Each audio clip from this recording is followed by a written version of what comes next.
How to generate Amazon affiliate link on mobile. To generate Amazon affiliate link on mobile, first go to Google and then search for Amazon Associate.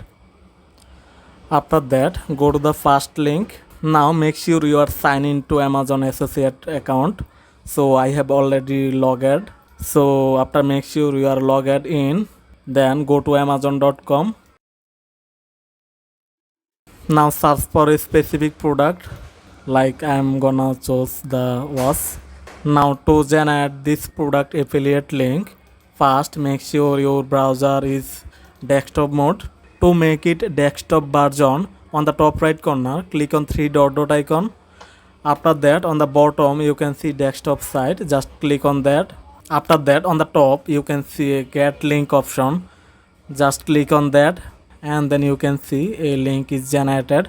Now you can copy the link, just copy the link, copy. Now you can share this link anywhere. So that's how you can generate Amazon affiliate link on mobile. Hope that this video helped you out. Don't forget to like and subscribe. See you in the next video.